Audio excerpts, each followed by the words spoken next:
Keluaran 40. Musa mendirikan kemah suci. Berfirmanlah Tuhan kepada Musa, pada hari yang pertama dari bulan yang pertama haruslah engkau mendirikan kemah suci, yakni kemah pertemuan itu. Kau tempatkanlah di dalamnya tabut hukum dan kau pasanglah tabir sebagai penudung di depan tabut itu. Kau bawalah ke dalamnya meja dan taruhlah di atasnya perkakas menurut susunannya. Kau bawalah ke dalamnya kandil dan kau pasang lampu-lampunya di atasnya. Kau taruhlah mezbah emas untuk membakar ukupan di depan tabut hukum. Kau gantungkanlah tirai pintu kemah suci. Kau taruhlah mezbah korban bakaran di depan pintu kemah suci, yakni kemah pertemuan itu.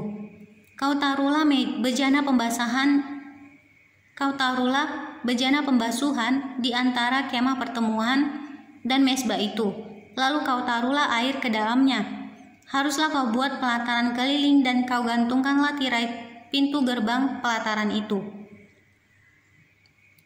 Kemudian kau ambillah minyak urapan dan kau urapilah kemah suci dengan segala yang ada di dalamnya. Demikianlah harus engkau menguduskannya dengan segala perabotannya, sehingga menjadi kudus. Juga kau urapilah mezbah korban bakaran itu dengan segala perkakasnya. Demikianlah engkau harus menguduskan mezbah itu, sehingga mezbah itu maha kudus. Juga kau urapilah bejana pembasuhan itu dengan alasnya dan demikianlah engkau harus menguduskannya. Kemudian kau suruhlah Harun dan anak-anaknya datang ke pintu kemah pertemuan dan kau basuhlah mereka dengan air. Kau kenakanlah pakaian yang kudus kepada Harun. Kau urapi dan kau kuduskanlah dia supaya ia memegang jabatan imam bagiku. Juga anak-anaknya kau suruhlah mendekat dan kau kenakanlah kemeja kepada mereka. Urapilah mereka seperti engkau mengurapi ayah mereka, supaya mereka memegang jabatan imam bagiku, dan ini terjadi, supaya berdasarkan pengurapan itu mereka memegang jabatan imam untuk selama-lamanya turun-temurun. Dan Musa melakukan semuanya itu tepat seperti yang diperintahkan Tuhan kepadanya, demikianlah dilakukannya.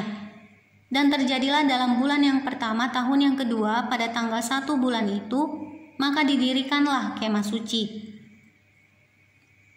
Musa mendirikan kemah suci itu, dipasangnyalah alas-alasnya, ditaruhnya papan-papannya, dipasangnya kayu-kayu lintangnya dan didirikannya tiang-tiangnya.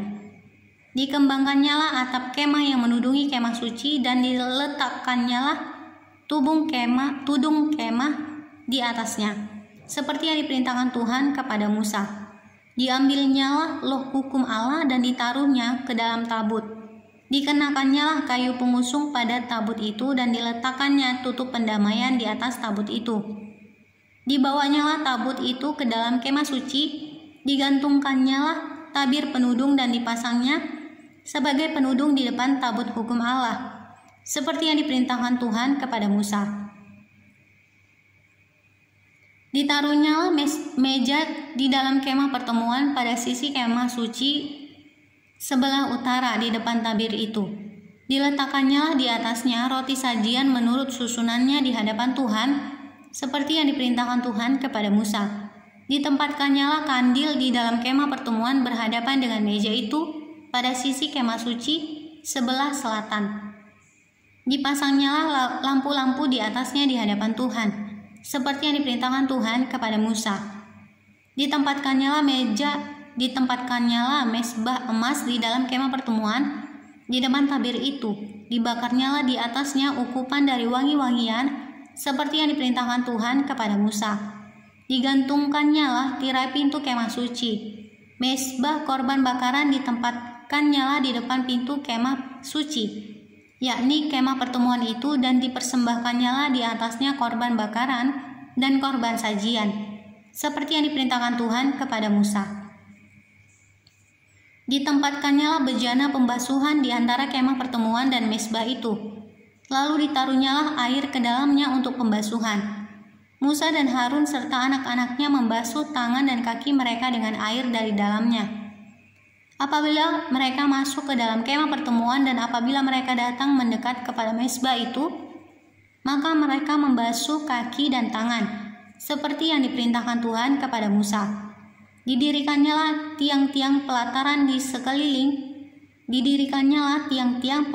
sekeliling kemah suci dan mesbah itu, dan digantungkannyalah tirai pintu gerbang pelataran itu.